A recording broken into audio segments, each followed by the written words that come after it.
Bienvenidas, bienvenidos al Instituto Cari Cuervo, la Maestría de Literatura y Cultura. Mi nombre es Alberto Bejarano, profesor investigador de la Maestría de Literatura y Cultura y director del Grupo de Investigación en Literatura Comparada. Bienvenidos a su espacio ya habitual de todos los meses, último viernes de cada mes, Cátedra de Herencia Africana, en este año 2021 que hemos estado coordinando. Esta es nuestra quinta sesión. Recuerden que pueden ver las sesiones anteriores que iniciamos desde abril pasado en el canal de YouTube del Instituto Caricuervo. También pueden seguirnos en las redes sociales de Facebook, de Instagram, en nuestra página web. Como siempre, el saludo y el agradecimiento para todo el equipo técnico del Instituto, Claudio Hurtado, Jimena, que nos acompaña también acá,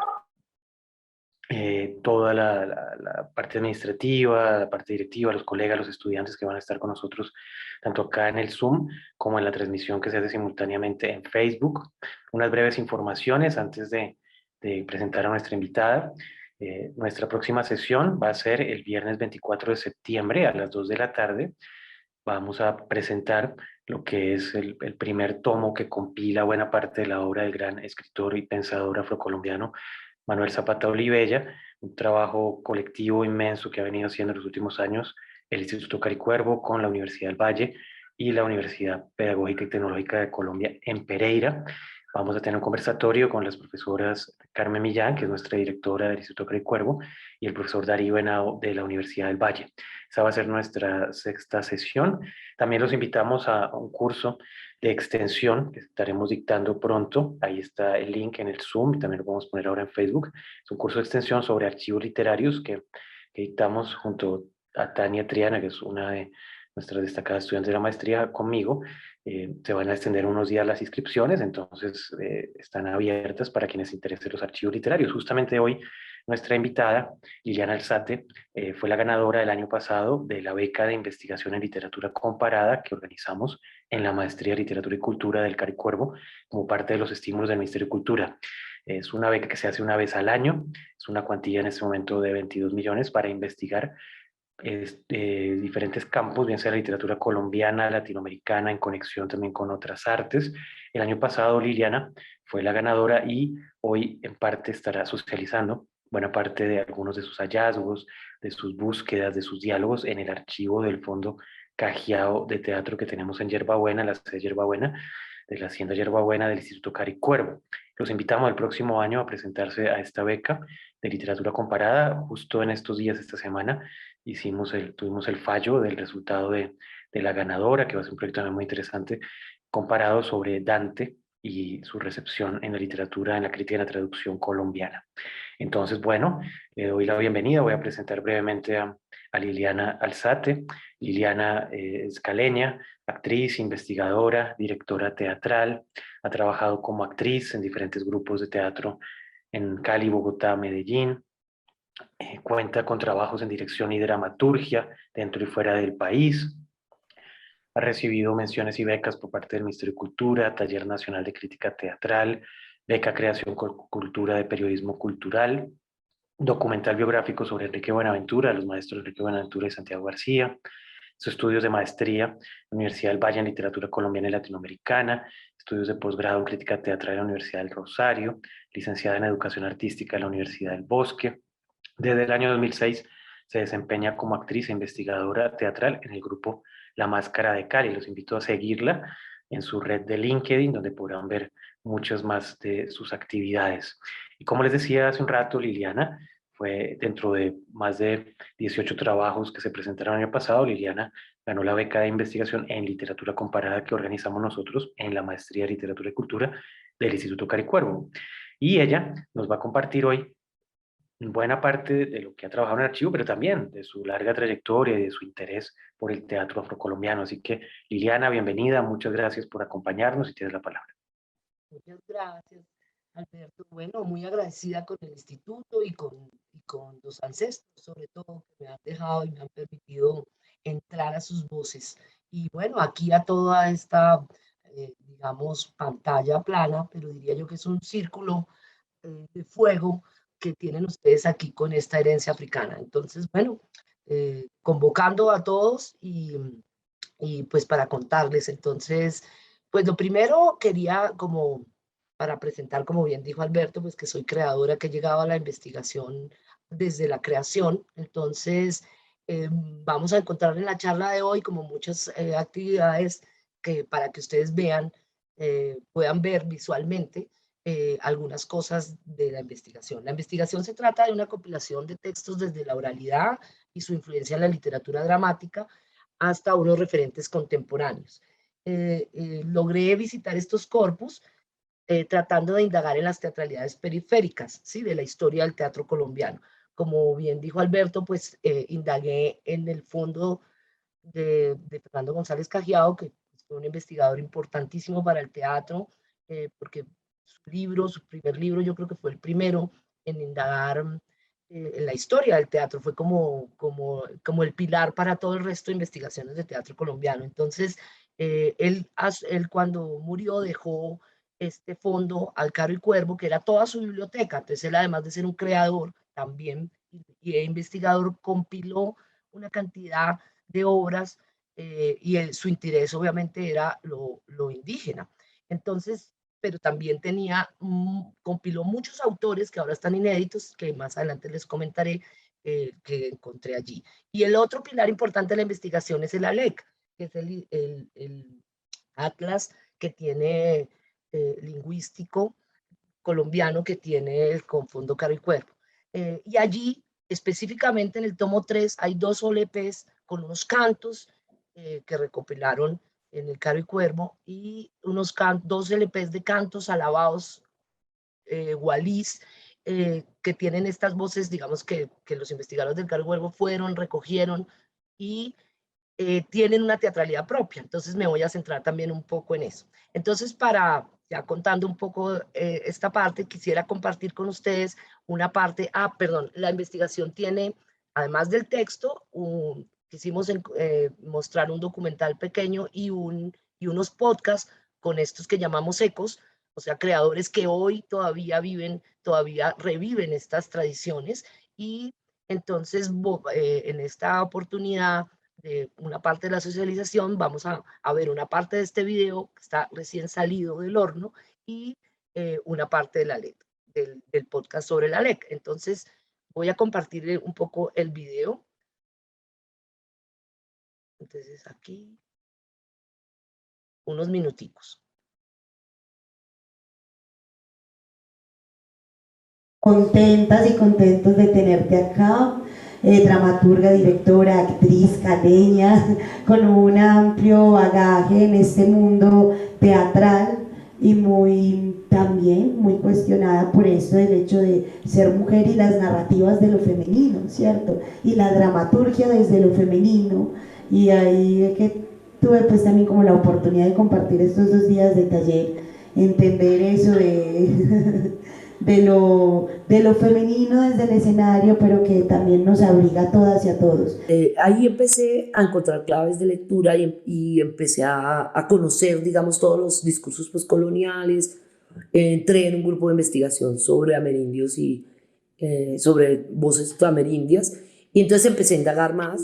Descubrí que aquí en Yerbabuena, en la biblioteca Caro y Cuervo de Yerbabuena, se encontraba el fondo de Cajiao y sobre todo las obras de Zapata Olivella, que en ese momento pues también en la Universidad del Valle ya le habían hecho bastantes homenajes, pero nadie hablaba de la parte teatral. Y al estar buscando el fondo de Cajiao, pues me encontré con el ALEC, que es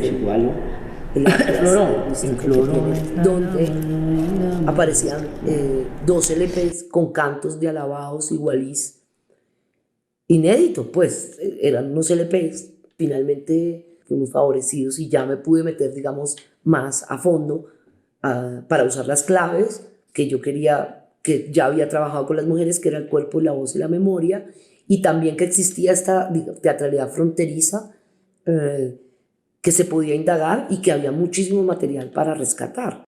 Toki, toki, toko, tiki. Toki, toki, toko, tiki. Toki, toki, toko, tiki. Toki, toki, toko, tiki. Toki, toki, toko, tiki. La investigación de otras voces recupera textos de la oralidad que no han sido leídos, digamos, dentro del canon oficial. Y también textos en la época clásica, finales del siglo XIX y principios del XX, donde su tema fueran estas voces. Pero propone como una manera de leer, ¿sí? Porque otra cosa que encontré fue que todos los textos que leía pues decía que no existía, que no había teatro originario, que era preteatral, que era un acontecimiento que no se podía llamar teatro. Entonces me di cuenta que ahí había una frontera liminal, que había algo impermeable que no las dejaba pasar, porque aún existiendo todo ese corpus, no pasaban al canon teatral, no eran estudiadas en la academia, no eran ni siquiera nombradas. Pero me sorprendió lo vasto del trabajo de Cajiao, como que era una biblioteca, eran muchos textos, pero también cómo recogió, cómo su disciplina, en una época donde no había escáner, donde no había celular, en cómo ver estos textos, cómo él iba recogiendo, como ese paso entre la investigación-creación, que era un poco también de lo que yo venía y lo que había recogido con Santiago también en el taller, la importancia de ser creadores para llegar a la investigación o de la investigación a la creación. Y él era como una comprobación, entonces me sorprendió que queda todavía por indagar. El ALEC también me maravilló, había visto los discos y suponía escuchar las voces iba a ser maravilloso, pero ver los mapas, ver como esta cartografía, que yo ya hablaba de la cartografía, y ver en los mapas la cartografía donde las parteras hacían estos cantos, donde se hacían estos juegos, o sea, que hayan hecho ese trabajo, leer sobre esa indagación de muchos investigadores de aquí, del Caro y Cuervo en el 78, que fueron a lugar por lugar a recoger estas voces, y luego el valor que eso tenía dentro de lo que yo pensaba como claves de lectura. Y obviamente textos maravillosos como, bueno, descubrir que aquí en Yerbabuena en 1882, cuando estaba el presidente Marroquín, se hacía teatro, por ejemplo, o sea, que se disponía toda esta casa y esta gran hacienda al hecho teatral, descubrir textos como Bunde, como Cayú, que hablaban de nuestro linaje negro, o sea, que estén allí como en espera de ser vistas por la academia, ojalá leídas, ojalá estudiadas, y que tenían todo esto que yo suponía que iba a encontrar dentro. Bueno, este es un preámbulo que creo que da bastante el panorama, explica bien el panorama de lo que pasó en esa hacienda y nos permite visibilizar, pues más o menos ponernos un piso de las teatralidades que se encuentran allí. Entonces, quisiera, vamos a pasar entonces a mostrarles discúlpenme un segundito, que me perdí aquí. ¿Cómo es que hago aquí? Comparto, voy a compartir para seguir mi presentación. Ahí ya, ¿cierto? Entonces, para poder continuar. Entonces, bueno, como les decía, vamos aquí. Les quería mostrar aquí el índice, no sé si ahí lo están viendo bien.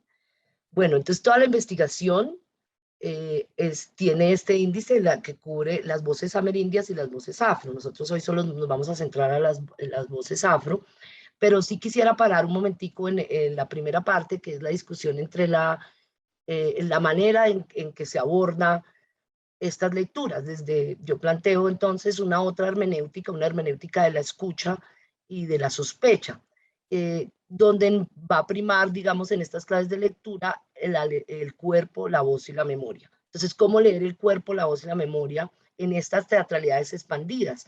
Y para esto hay unos conceptos claves, pues digamos, que voy a hacer muy someramente, que es esta dramaturgia fronteriza y la categorización que hice, que yo llamé prismas o pliegues, que estarían dentro de la oralidad, los clásicos y los mayores.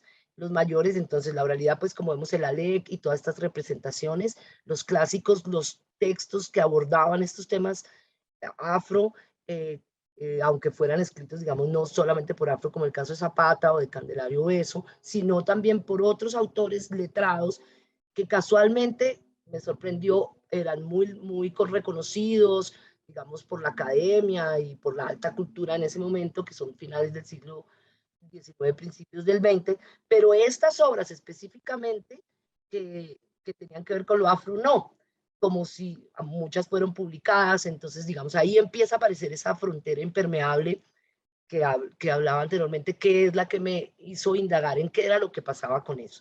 Y los mayores, que ya son Enrique Buenaventura, Santiago García, digamos, toda la época del nuevo teatro, y ahí donde se liga, digamos, con estas teatralidades otras, en la medida en que ellos, pues, crean una manera del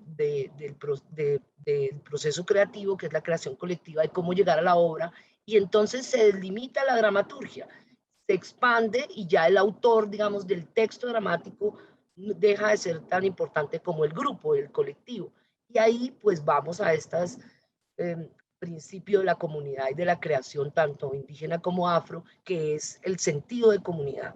Entonces, por eso, y particularmente allí con el maestro Enrique Buenaventura, porque él tiene un bagaje increíble por todas las costas, por el Caribe, un amor particular, vivió en Brasil, bueno, es un personaje que les recomiendo lo estudien y lo miren, y él sus obras, tiene una parte de sus obras muy inquieta sobre toda esta recuperación de estas voces y el uso de estos lenguajes expresivos, el uso de estos cantos en sus obras textuales, tanto en el proceso, digamos, creativo como en su obra independiente. Y los ecos, pues son algunas cosas que pueden encontrar hoy en día grupos que trabajan hoy, ya sea con la comunidad o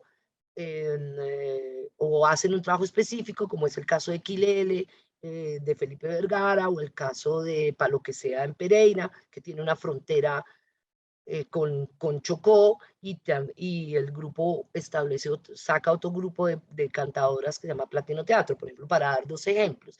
Como para que hago este paso un poco en espiral, porque no se trata de ver, digamos, tratando de ser coherentes con, con la línea de tiempo que no es la occidental, y que no es una cosa que se murió, que está allí, que es del pasado, que es de los ancestros de un linaje que no nos pertenece. En la medida en que podemos saltar así, como he hecho aquí desde el 19, desde el canto o desde el mismo griot africano, esta llegada hasta el hoy, hasta que pueden encontrar las obras hoy en día en presentación o pueden buscarlas pues en YouTube, quiere decir que están vivas estas voces y es lo importante. Entonces, bueno, antes de ver estos ejemplos de teatralidades vivas que quiero que observen, pues quiero aclarar esto. Este es el primer capítulo, que es el cuerpo de la lengua. Haciendo esta indagación me encontré con un podcast del poeta William Ospina, que se llama El poder de los saberes mestizos, el poder del saber mestizo, y él habla del cuerpo de la lengua, ¿no? De la importancia de reconocernos hoy en día, pero habla también de un saber mestizo. Y esto pues entra en discusión, digamos, con las ciencias sociales, donde el concepto de mestizaje pues pasa a ser intercultural. Pero yo quise con esto que revisitar el concepto de mestizo, porque ahí encontré que muchos de estos intelectuales afro, como Rogelio Velázquez, como el mismo Zapata, pues ellos ya estaban hablando de este mestizaje, pero con este tinte de interculturalidad. Entonces, sabemos que el concepto de mestizaje, como se trabajaba antes, pues era como un blanqueamiento progresivo, ¿sí? Habían unas afirmaciones de que todos eran iguales, de que del mestizaje era que todos éramos iguales porque teníamos todos estos linajes, pero al igual, al ponerlos en ese sentido homogéneo, pues pierde su calidad cada identidad. Entonces, ¿qué es lo que, pues el aporte en la interculturalidad, ¿no? Que va un poco, el concepto rebasa la idea de mestizaje y se encuentra más, digamos, en esa transculturación, que es un punto de llegada a un proceso que ha partido de una confrontación o de una subalternación de esa voz, ¿no?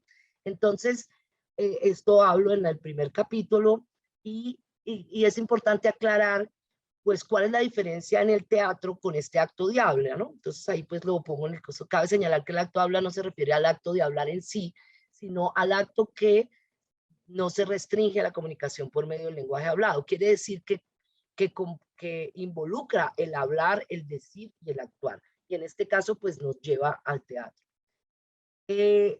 Unas preguntas que quería como que compartirles con ustedes, que fueron como las que me impulsaron también desde mi experiencia como docente y mi experiencia como creadora, era cómo era que se veían estos cuerpos y las representaciones de estas voces, por qué estaban alejados de crear una estructura propia, ¿no? Y porque era todo el tiempo como separarlos del drama tradicional, si ya en sí tenían una composición eh, de, de tragedia en unos casos, de drama y obviamente de la teatralidad porque había un convivio. Convivio es lo que llamamos nosotros en el teatro. Para que ocurra el teatro, pues no solamente necesitamos el texto, ni siquiera ensayar la obra, sino lo más importante es en este caso estamos haciendo un convivio y lo más importante es pues que esto que yo estoy diciendo esté pasando al otro lado. Entonces en el convivio, por eso ninguna obra se repite, por eso por más que sea la misma obra, nunca será la misma función. Entonces el análisis del convivio, aunque sea aparente cuando uno lee un texto, hace que el texto dramático esté incompleto. Si no está pasado por el cuerpo y si no pasa al teatro, a un posible espectador, aunque sea uno, pues el teatro no ocurre, digamos, la magia no ocurre. Entonces, ¿por qué no se indagaban esos cronotopos culturales en la escena de la nación, ¿no? ¿Por qué los trabajaba la etnografía, los trabajaba la antropología? Porque en eso, pues tenemos muchos casos donde estas teatralidades, pero estaban abordadas desde allí, no desde el canon teatral. Y entonces, ¿cuál era ese verdadero lugar de enunciación y cuál era esa cartografía corporal que le podíamos dar en la academia?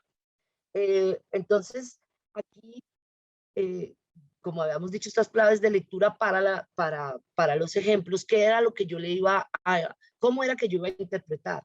Entonces, habían dos cosas que me llamaron la atención, a diferencia del resto de hermenéuticas, que es la interpretación y es la escucha y la sospecha. La escucha porque la voz está dentro de los textos, como en intertextos. Muchas veces es literal, digamos, o directa, pero otras veces hay que buscarla dentro de un gesto, de una acotación.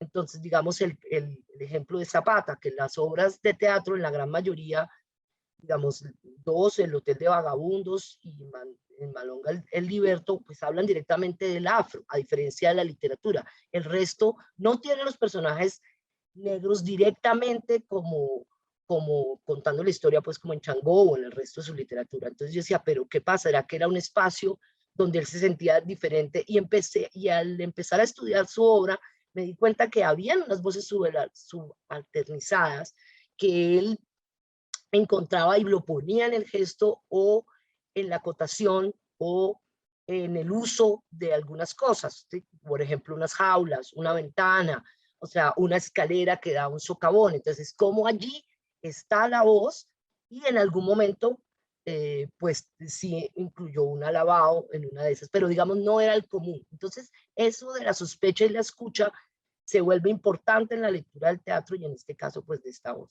En las teatralidades otras, quería hablar antes del concepto de teatralidad, mostrarles una teatralidad para que vean que no es un caso específicamente de lo teatral o de los carnavales y las fiestas. Entonces, quisiera poner, a ver si me ayuda Jimena, porque este no me deja ponerlo así. Jimena, ¿tú cómo hago con este? Bueno, voy a contar mientras pongo este cuadro. Resulta que el periodista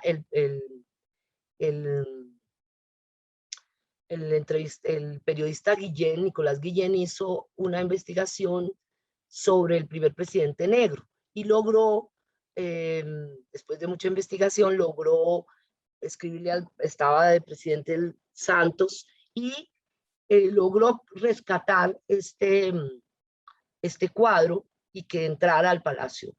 Entonces, quería poner, y a partir de eso, no me deja, espérate, voy a dejar de compartir a ver si desde aquí me deja, Jimena, si estás por ahí. Eso, gracias, porque no. Durante mucho tiempo y mientras estuvo vivo Orlando Falsborda intentó rescatar y por fortuna hoy estamos teniendo la discusión en los medios alrededor de esto, sobre todo importantísimo en un país en el que no se admite que existe el racismo. Ahí está la cara que adopta el racismo. Leía yo que está ahora usted en medio de una discusión que tiene lugar entre el gobernador del Atlántico con Gustavo Belli e involucra al gobierno nacional, porque ahora, después de haber tenido escondido durante tanto tiempo este óleo, ahora se está peleando la región versus el gobierno central por ver dónde se queda, porque su acción popular a lo que está destinada es justamente a que ese óleo haga parte de toda la galería de mandatarios que está en la Casa de Nariño, ¿no? Sí. Esta es digamos, una causa muy linda, que yo, como una especie de sueño dorado, que era, y en parte también es una herencia de Orlando Fals, ya muy viejo.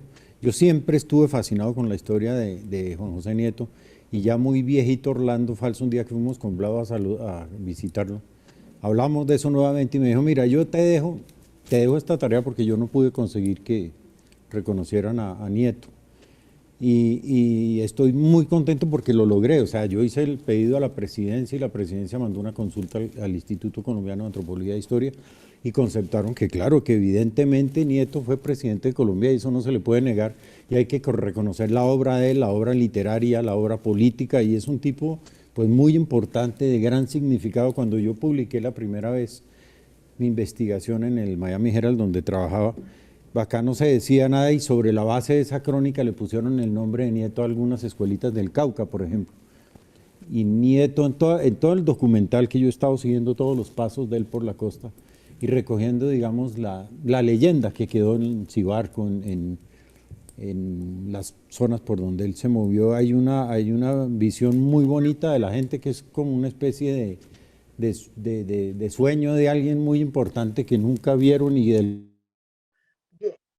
Solo quería comentar eso y ahorita pasar a lo que logró, si Jimena me ayuda a ver, el que dice presidente Santos también. Entonces él logra esto y el presidente Santos hace esta presentación, vamos a ver 2 minuticos de allí, yo no sé por qué. No, él en Cartagena, sí.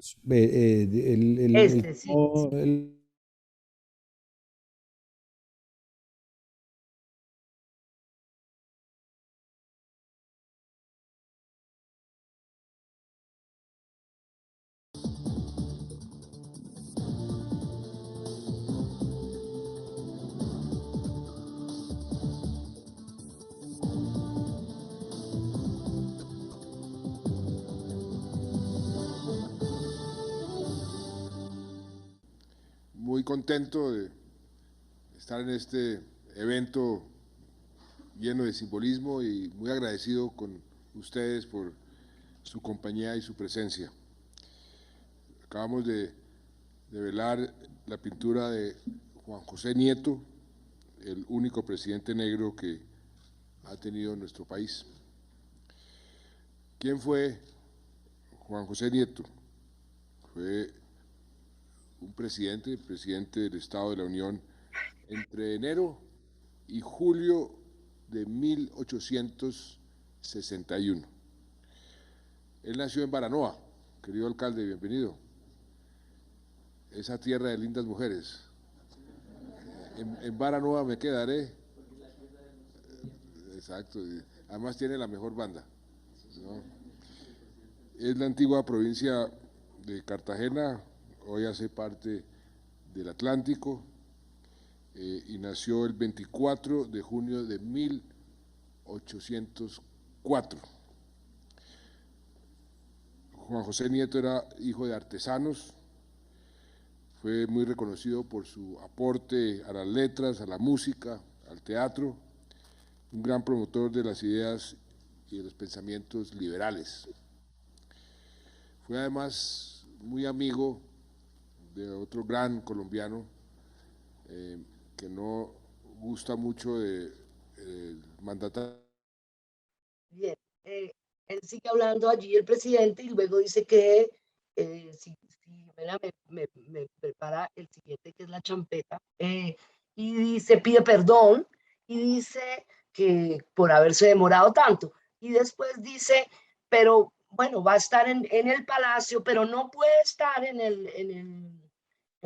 donde está, hay un salón de los presidentes, porque ellos van cambiando a medida, o sea, se van saliendo a medida que va llegando uno nuevo. Y el pueblo hace, un cantador de champeta hace esta canción que se vuelve muy famosa, que me va a regalar Jimena un momentico para que vean esos tres elementos, cómo los unimos, para entender la teatralidad.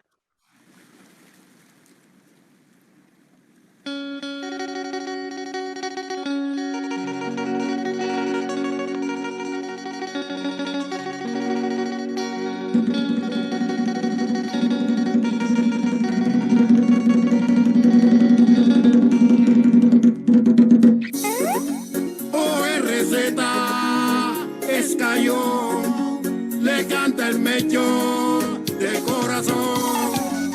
El ángel de la tinta, la voz del pueblo. Que el mundo debe enterarse de lo que aquí ha sucedido, presidente negro de Colombia. Fue desconocido, un personaje histórico que lo tienen escondido. Debe ser homenajeado, debe estarlo reconocido. El retrato de su imagen debe estar en un gran pasillo, al lado de los presidentes en el Palacio de Nariño. Juan José Nieto Gil, buen presidente para mí. De la esclavitud nos liberó, Cartagena capital volvió. No somos invisibles, somos indígenas, somos negros. No somos invisibles, somos indígenas, somos negros.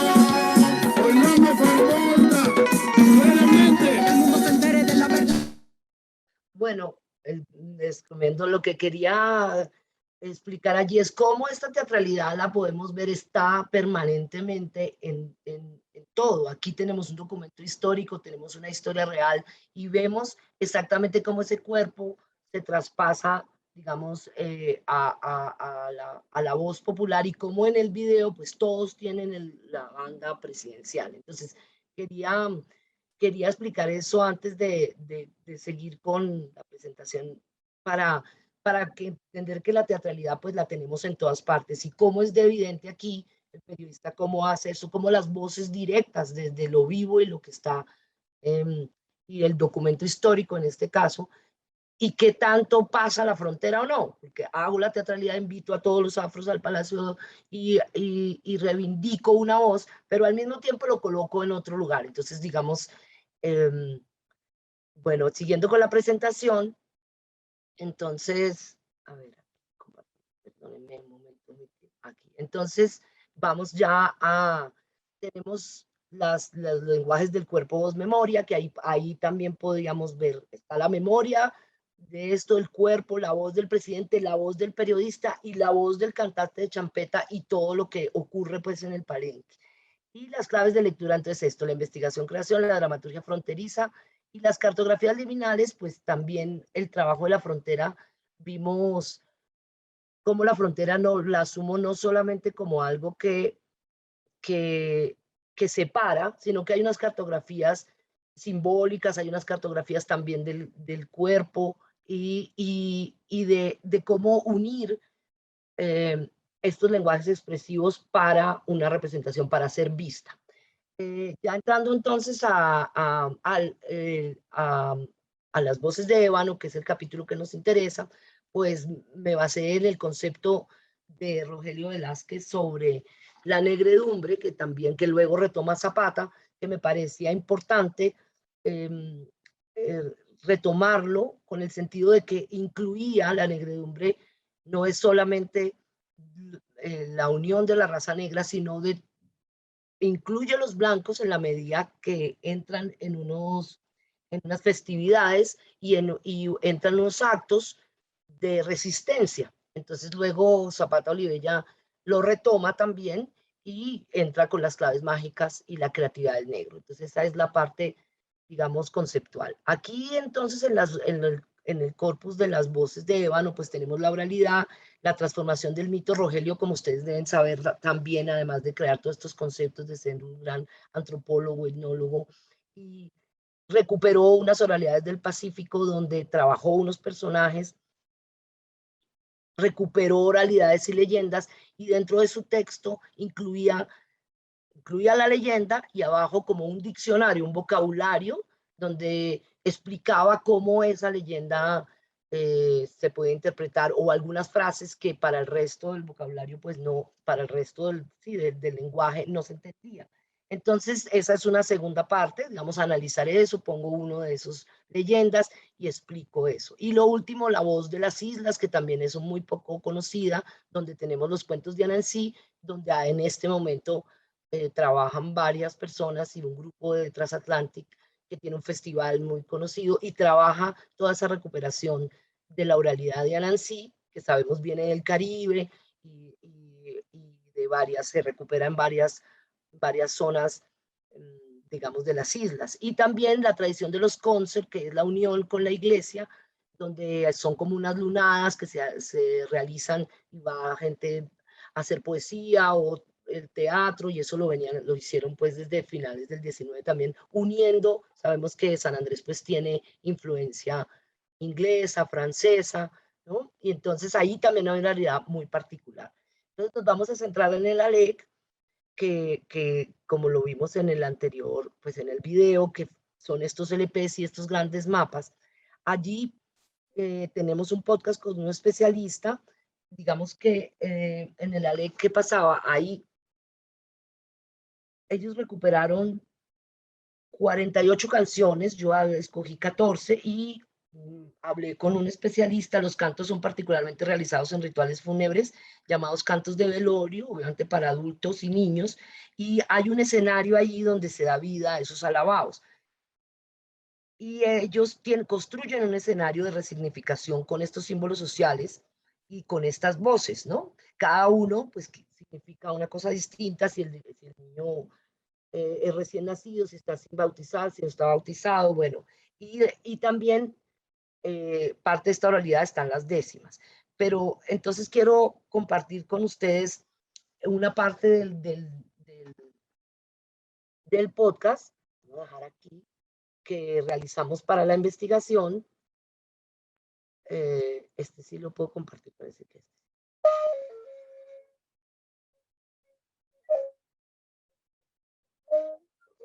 La historia no contada del teatro propone una revisión de las interpretaciones del canon teatral colombiano con los temas amerindios y afrodescendientes.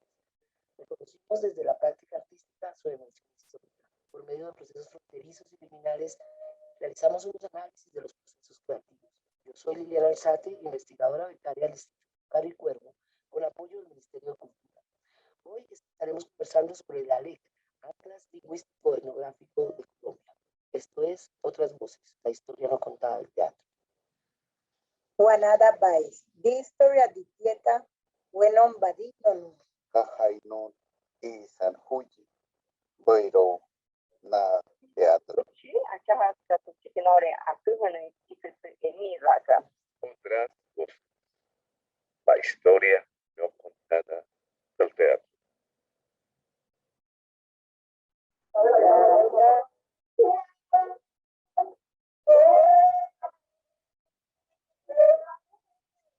El tópico del cuerpo y la cartografía liminal se abre en esta indagación con la revisión de los cantos de la ley, resultado de una investigación que se desarrolló a lo largo de 20 años, desde 1959 hasta 1978, siendo publicado finalmente en 1998. Nosotros nos vamos a centrar en el tercer tomo complementario de esta colección, siendo el segundo pilar de la investigación de las otras voces. Para hablar de este tema hemos invitado al maestro Manuel Poveda, director y actor de teatro, maestro de la Escuela de Bellas Artes de Cartagena. Ha sido docente en diversas escuelas nacionalmente y actualmente es profesor en la Escuela Municipal de Artes EMA de Bucaramanga. Hola Mel, ¿cómo estás en esta tarde? Sabemos que eres oriundo de Juana Sánchez Bolívar y que has recuperado estas voces cantadas de tradición oral en el área del teatro para la apropiación del cuerpo y la voz en el entrenamiento del actor. Gracias por aceptar esta invitación. Bueno, muchas gracias a ustedes, a Liliana, por invitarme a esta magnífica investigación que hace visible otras voces que venimos ensanchando y venimos utilizando para nuestra creación artística. Muchas gracias por esta invitación. Bueno, gracias Abel por tu tiempo. Te quiero contar primero qué encontramos en el ALEC y contarles también a los oyentes que también unos días antes te hemos pasado estas canciones para que podamos hoy hacer más rica esta conversación. En el tomo 3 encontramos transcripciones de los textos y partituras de estas canciones que están en 2 LPs en la Biblioteca Hierbabuena y que recopila 48 canciones.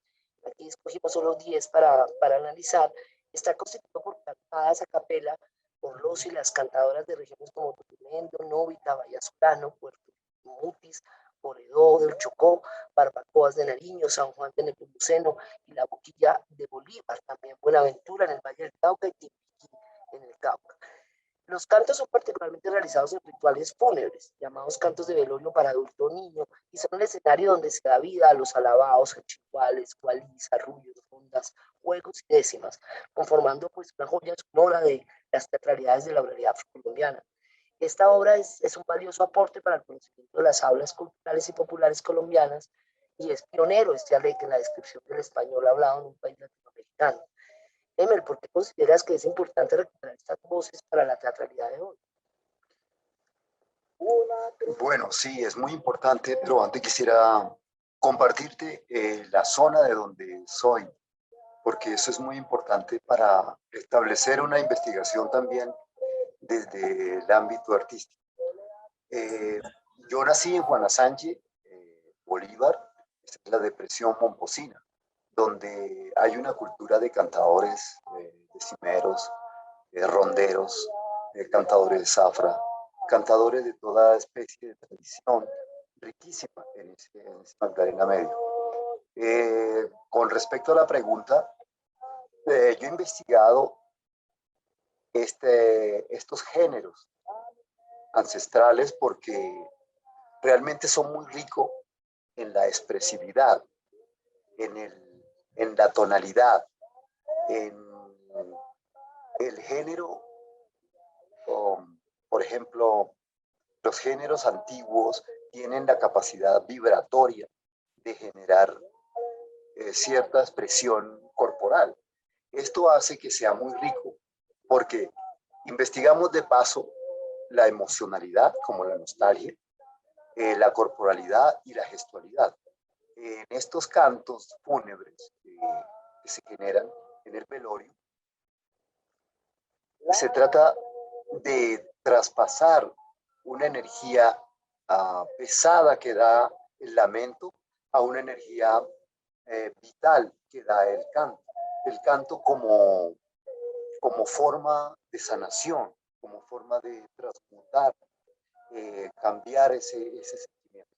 Pero en el teatro lo utilizamos normalmente para avivar nuestra fisiología, la búsqueda del trabajo vocal, pero también como allí hay un arsenal interpretativo, un arsenal impulsos vivos que se dan en el momento del velorio, por ejemplo. Aquí se genera un llanto de los dolientes, pero el pueblo en general genera a través de las rondas, a través de los cantos, a través de los romanceros, a través de estos chihualos y estos gualís que se dan allí, se aviva algo que está muerto. Sí. Bueno, qué pena, ¿dónde estoy? ¿Ya? Bueno, la conversación para invitarlos a ver el Alec. Entonces, que es importante entender por qué vemos esa teatralidad en el canto. Primero, hay una ritualidad de los altares, como estaba explicando el experto, la corporalidad no es un canto quieto, el cuerpo se aviva y se involucra los juegos y rondas. Y en los velorios, pues también se juega dominó, naipe, bueno. Entonces, cada canción pues tiene una particularidad y sobre todo hay como un cuerpo en trance. En algunas investigaciones que leímos para entenderlo también, hablaban las cantadoras que tenían de alguna manera para ayudar a hacer ese paso espiritual del muerto al otro lado, y sobre todo los niños pues necesitaban, digamos, pasar por esa emoción. Ahí es donde encontramos esa escucha o esa particularidad en el canto, y si ustedes la escuchan cuando puedan oírlo completo, se van a dar cuenta que las canciones escogidas, pues como unas más tristes, otras son de despedida más alegres, pero realmente hay un cambio y hay un texto que se sigue y una partitura además que lo recupera la letra. Entonces es de una riqueza infinita. Y eso para hacer el puente con una obra que encontré en el fondo de Octavio Marulanda que se llama El Bunde. Octavio Marulanda fue de Cali y era también un investigador importante sobre el folclore y tiene bastantes obras, pero esta específicamente que recoge Cajiao se llama El Bunde y toda la obra transita en un velorio de un niño donde además de que cantan el bunde, juegan naipes y ocurre toda una situación, digamos, dramática frente a la muerte del niño y al final, pues, muestra cómo, pues, la situación difícil de la población en el Pacífico colombiano. Entonces, ahí vemos como en esa obra dramática específica, contemporánea, se imbrica, digamos, estos cantos de que estamos hablando. También el maestro Enrique Buenaventura tiene una obra que se llama El Chigualo, que la contaba mucho, es un cuento oral, que recupera luego su hijo Nicolás Buenaventura Vidal en muchos de sus cuentos narrados, que es otra expresión también escénica. Y como ya había dicho Zapata en Caronte Liberado, que es una situación de hay un victimario que tiene varios personajes encerrados en un socavón, que cada uno representa, digamos, como una parte de la sociedad. Hay una guerrillera, hay un hombre recién casado, hay un poeta, bueno, y este Caronte va decidiendo a quién va a matar, a quién va a llevar al patíbulo. Entonces, todas estas situaciones en ese lugar de entierro, y en un momento hay un canto alabado y unas plañideras. Entonces, digamos, vemos ahí cómo se imbrica dentro de la dramaturgia.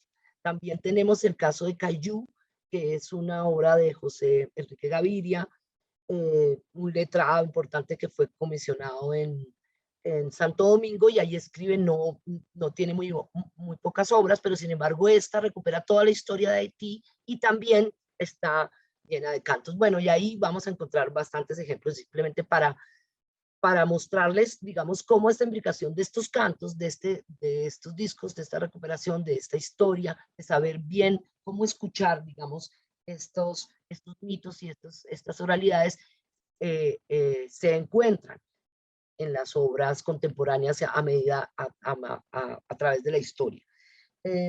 Entonces también vamos en este caso a ver si lo comparto, pero que no sé, o si me ayuda Jimena, a ver, ¿cómo hago acá? Perdón, un segundo. En el siguiente diapositiva, a ver si, ahí no estoy compartiendo, ¿verdad? No.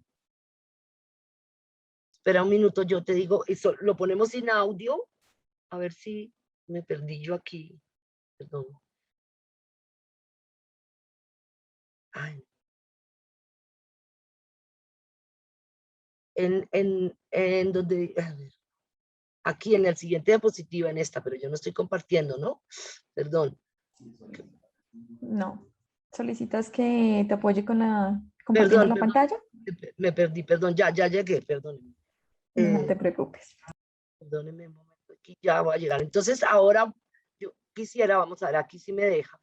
Voy a compartir esto, pero yo voy a ir hablando. Ya lo compartiste, Liliana. ¿Sí? Compartir, listo. No, es que no es compartir, sino abrir vínculo, ¿no? Discúlpeme, ya.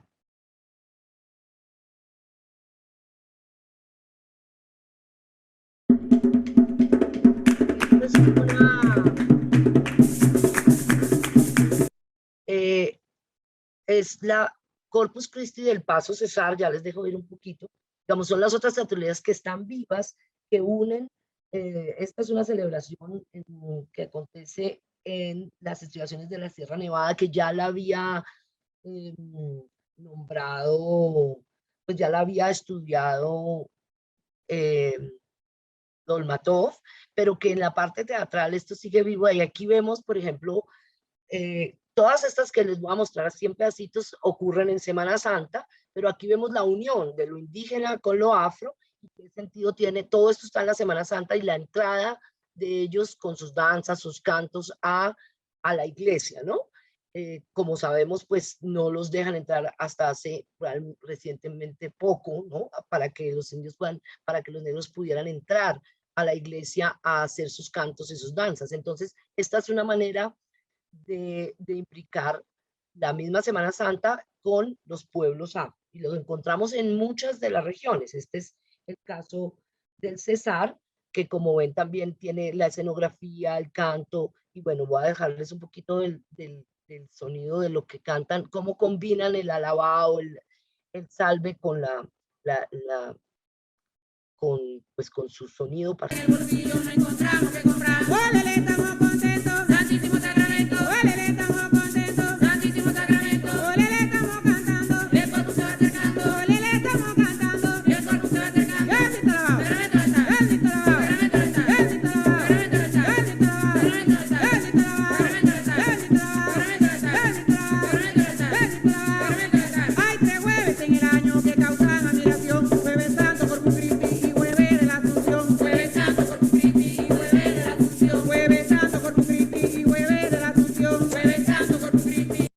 Bueno, como ven, es una invitación particular y sigue ocurriendo, está vivo.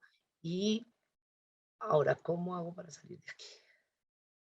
Dejar de presentar ahí. Ah, bueno, ahí lo están viendo. Y lo tenemos en Girardota, que es un municipio de Antioquia, donde ahí recuperan el sainete popular y también lo hacen de... No es este mismo, sino que es una población afro que se encuentra en Antioquia. Y también lo tenemos en la Semana Santa de Coteje, que les quiero mostrar dos imágenes de esto. Bueno, o yo creo que está bien, ustedes la pueden buscar. Si quieren, yo paso los links para que puedan ver la particularidad de cada uno. Voy a dejar de compartir aquí. Sí, vamos a ver un poquito de esta. Vamos a ver si lo logro. La Semana de Coteje, que es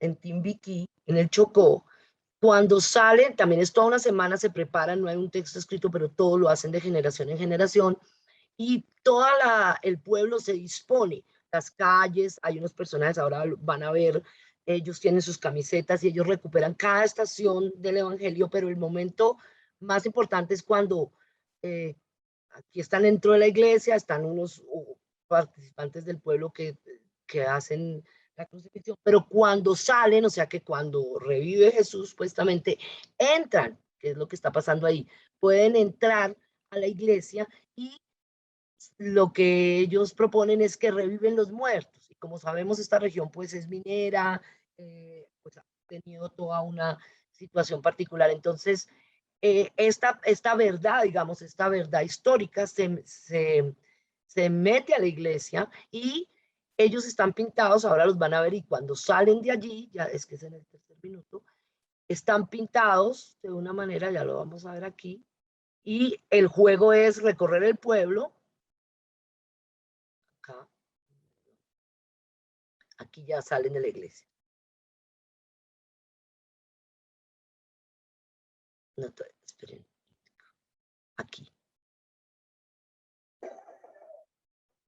Y estos personajes que ven maquillados de todo el cuerpo de este color dorado son sus muertos, los muertos afros, los que murieron en las minas. Lo que el juego es ensuciar a la gente y obviamente asustarlos, como ven allí, y toda una corporalidad, y de ahí van bajando por todo el pueblo, haciendo este sonido con fuego, cantan, hay una danza particular, y todo el pueblo está involucrado, ocurre todos los años, hace por lo menos 200 años, ¿sí? Porque y cómo unen aquí estas dos implicaciones. Y estos, como ven, estas camisetas tienen una manera particular de bajar de la procesión. Entonces, esta teatralidad también es bien importante de reconocer.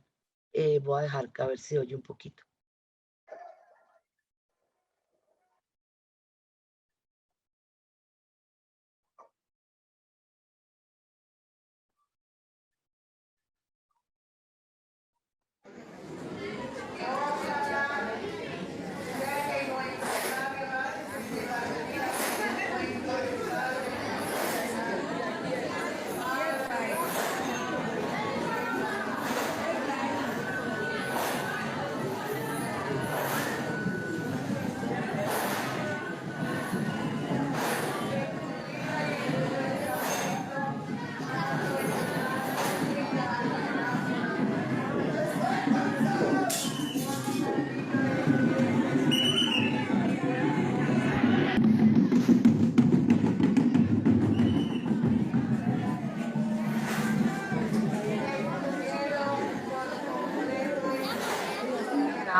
aquí.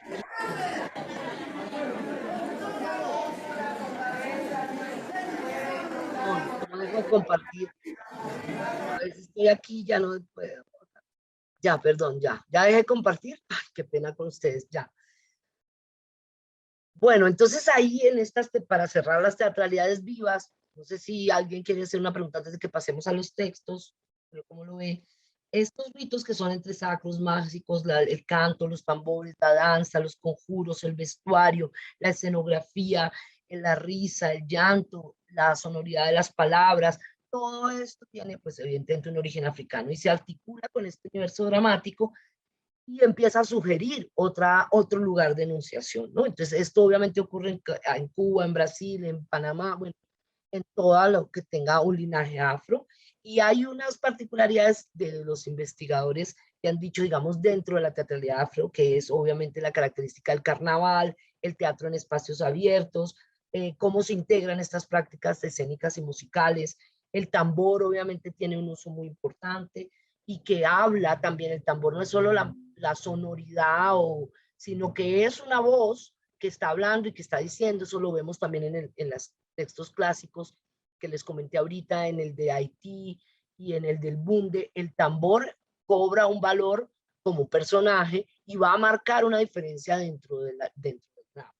Hay personajes que se repiten, que se traspasan de la oralidad, como de la oralidad afro, como el tío tigre y el tío conejo, y toda esta oralidad que recuperó Rogelio, como dije, y que ya existía en las obras, aparece, por ejemplo, en el velorio, porque como se tienen que contar chistes y cuentos, entonces aparece una suerte de teatro dentro del teatro, porque los pertenecientes al velorio, por ejemplo, en el caso del Bunde, dramatizan la historia del tío tigre, eso para quererle decir algo al vecino, otra. Entonces, esto ocurre en varias de las obras, es un común.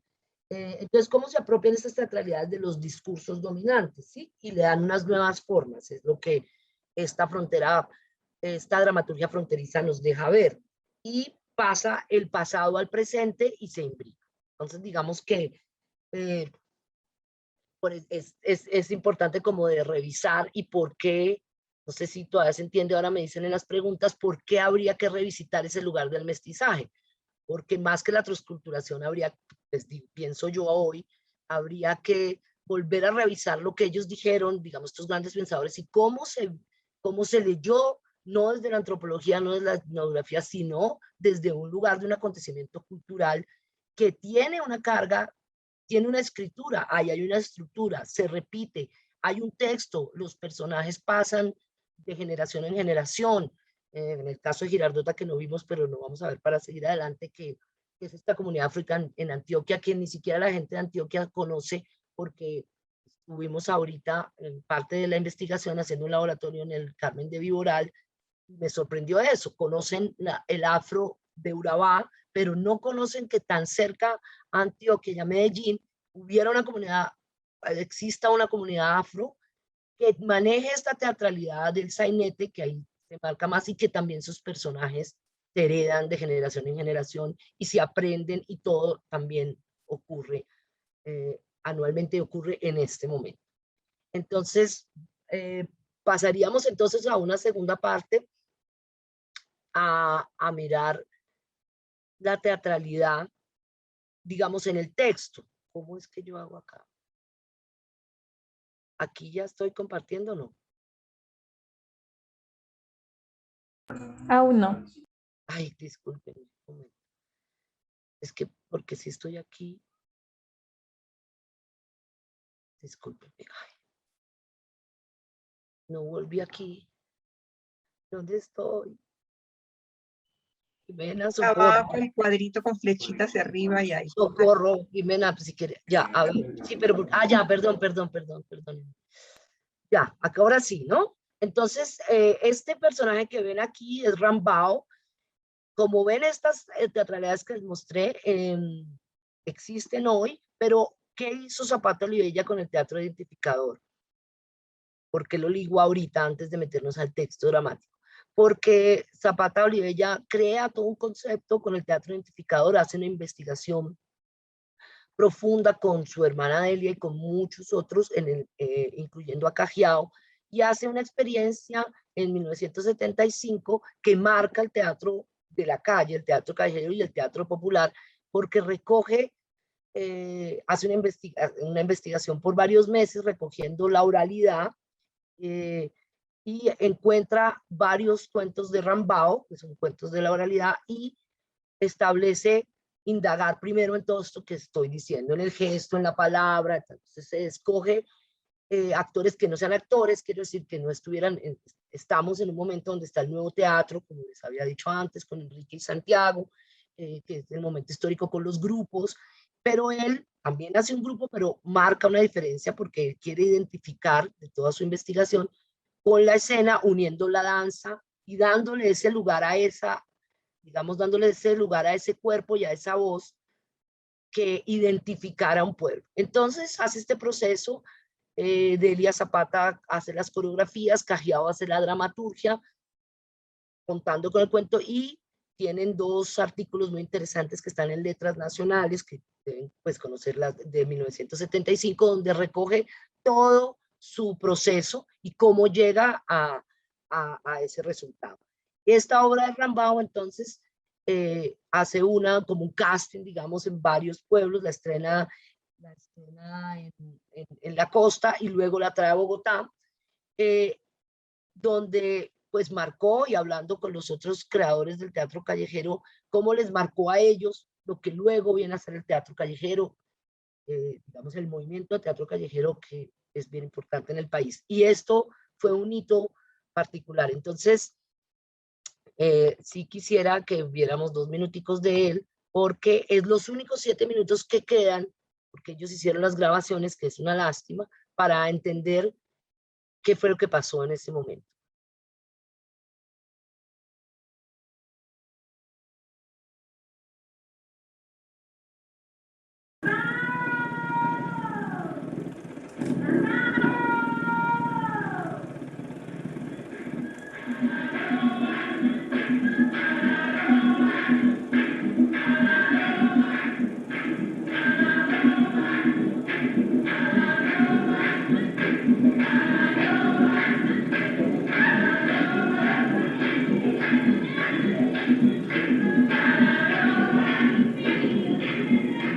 Los mandamientos del pobre son 5 primero y no los siguen solo porque anda cama los perros. El segundo, no deja de ver a todo el mundo. El tercero, que se pone camisa no se pone sombrero. El cuarto, que si come la yuca con poca nunca queda harto.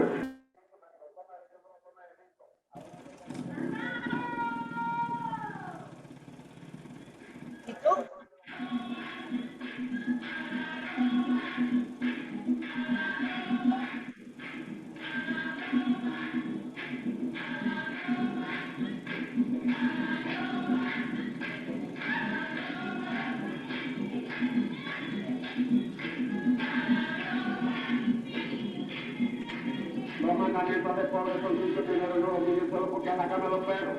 El segundo, no deja de ver a todo el mundo. El tercero, que se pone camisa no se pone sombrero. El cuarto, que si come la yuca con poca nunca queda harto. El quinto, que si lo toma de no lo toma de tinto. Ahora yo que saco mochila de yuca con queso por Dios María, usted parte estos perros que se caen y que se van a morir tanta marihuana que se propia de la parada. ¡Cum!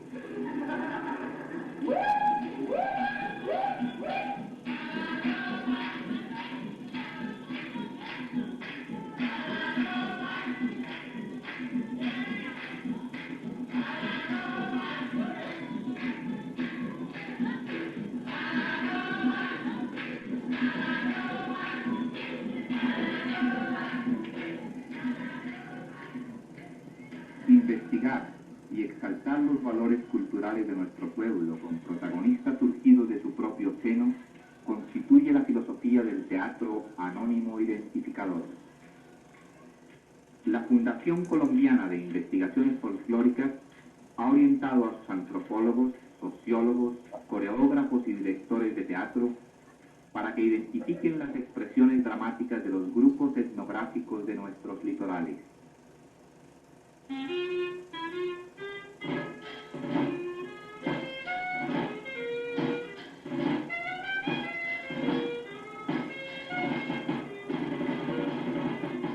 De la tradición oral se eligió un cuento Rambao, que salvo pequeñas variaciones se conserva en el acervo cultural de ambos litorales. Esta historia hace contrastar el carácter burlesco y pagano del costeño con el reflexivo, astuto y religioso del hombre del Pacífico. ¿Cómo estás, Rambao? ¿Y usted qué le importa nada que soy yo? Ay, pero ¿por qué me contestas así? Porque sí. ¿Quién es usted? Yo soy... Perdón, ya, sí, creo que sí, ya, ¿no? Ahora yo no la he parado. Disculpe.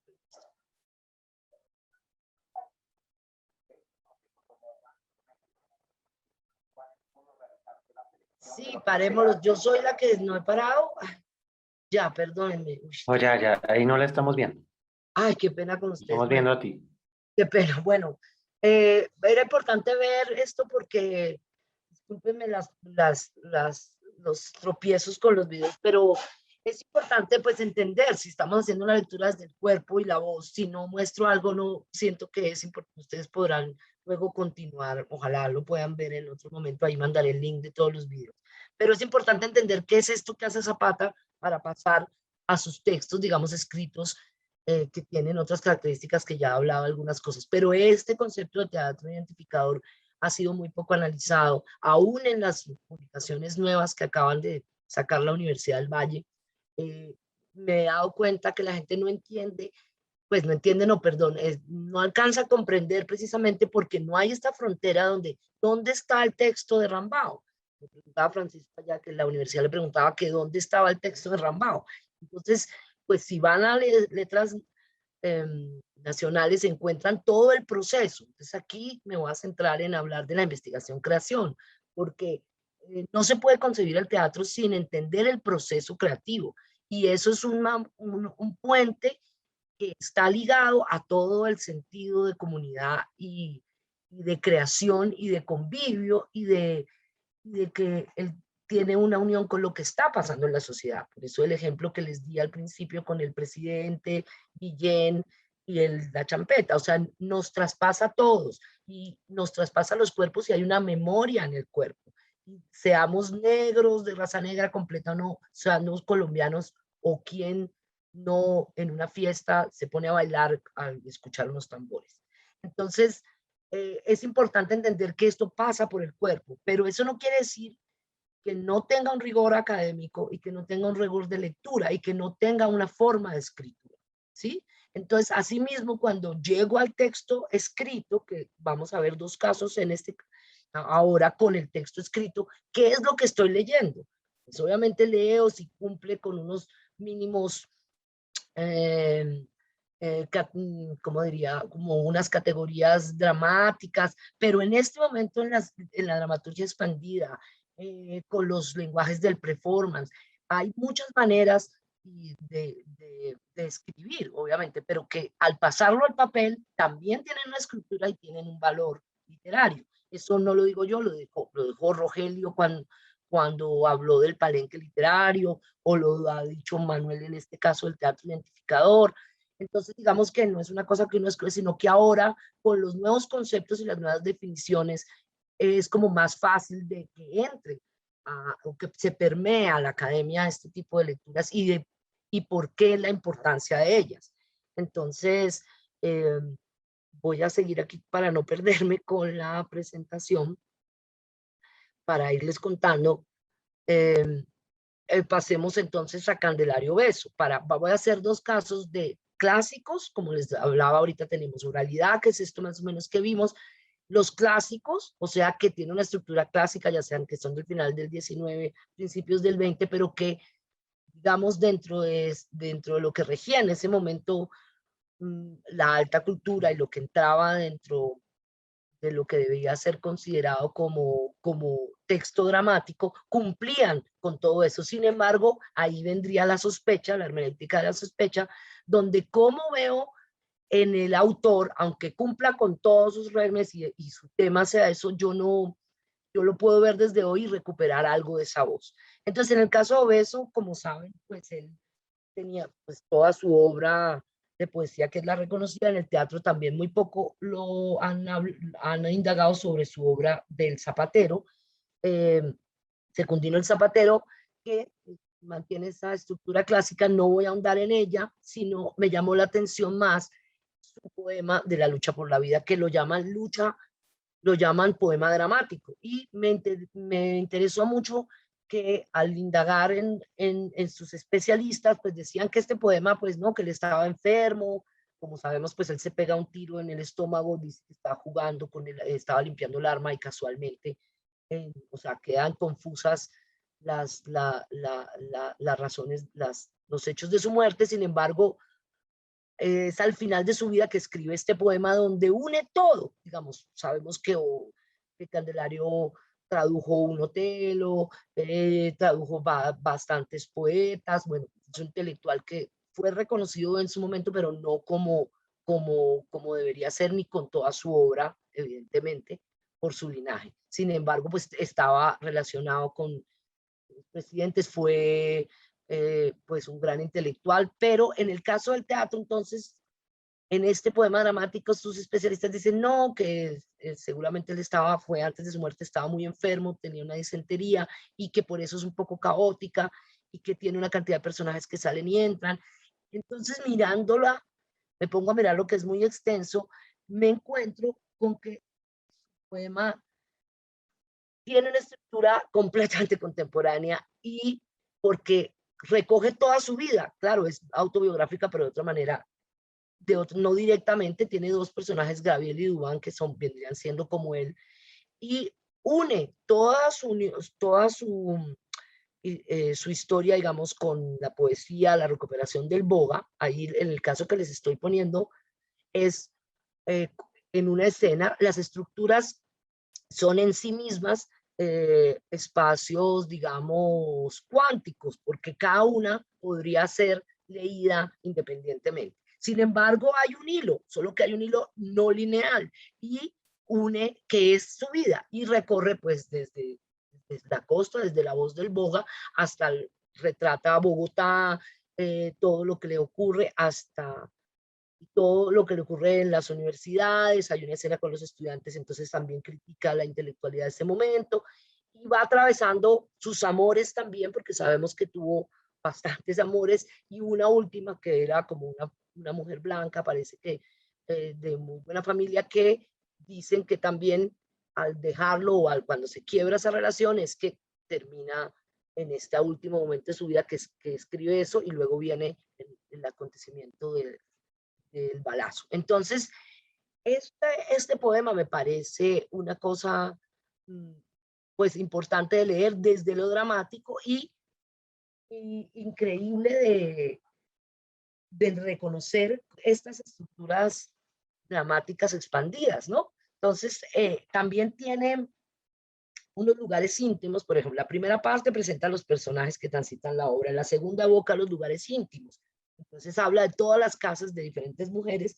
Hay otros parajes públicos donde se encuentra con los amigos, el cementerio, la taberna. Entonces este recurso autorreferencial se convierte en, si lo leyéramos desde la postdramático, pues le imprime a finales del siglo XIX una estructura dramática muy interesante.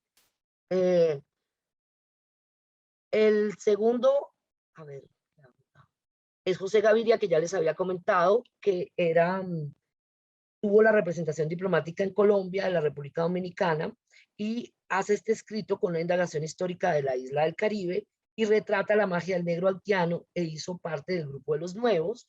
No tiene muchas obras teatrales, no es un hombre de teatro aparentemente, de la literatura sí, letrado, muy reconocido. Sin embargo, esta obra, pues yo la denominé como un hito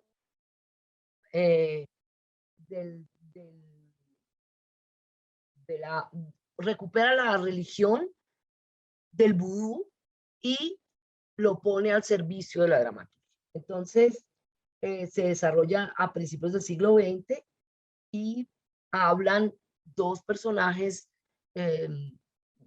negros que se enfrentan, pero como en posiciones distintas, y de pronto aparecen zombies, y en este caso la que les estoy poniendo allí, que de alguna manera se vengan de la esclavitud y vienen como a reclamar lo que ha pasado. Entonces, en cada escena se desarrolla una espiritualidad haitiana y tiene esta oralidad afro que se mantiene en los personajes de estos sentimientos encontrados de estos dos negros, uno que es el Celeste y otro que es Boyer, digamos, uno está al servicio del blanco y Celeste que maneja como toda la espiritualidad. En estos zombies que digo que entran, son los cuerpos liminales que se impactan en las imágenes teatrales como nos describe, tienen partituras, no sé, este ejemplo allí, para que vean cómo él trata de escriturar de alguna manera sus cantos y hay un juego permanente de esta oralidad y en una composición, en una estructura completamente clásica. Tenemos a Gerardo Valencia, que también conocido letrado, que tiene Chonta, que yo pensé hasta antes de empezar la investigación que era la primera donde protagonizaba un negro, una negra en este caso, una mujer, pero me encontré con Cayuco en el fondo de Cajiao, que es antes. Pero sin embargo, pues Gerardo Valencia sí tenía más experiencia con lo teatral, él escribió La Gaitana y escribió El Poder de Jacinta, y esta Chonta es muy interesante una anécdota que tiene él al inicio de la obra. Él dice, no soy, aclara, escribo lo más cercano a lo que yo entiendo de lo negro, pero el grupo podrá definir como, el grupo que la monte podrá definir, o sea, que cómo quiere trabajar esta oralidad. Entonces es increíble en esa época cómo era como consciente de este puente. Allí Chonta es una planta, es un árbol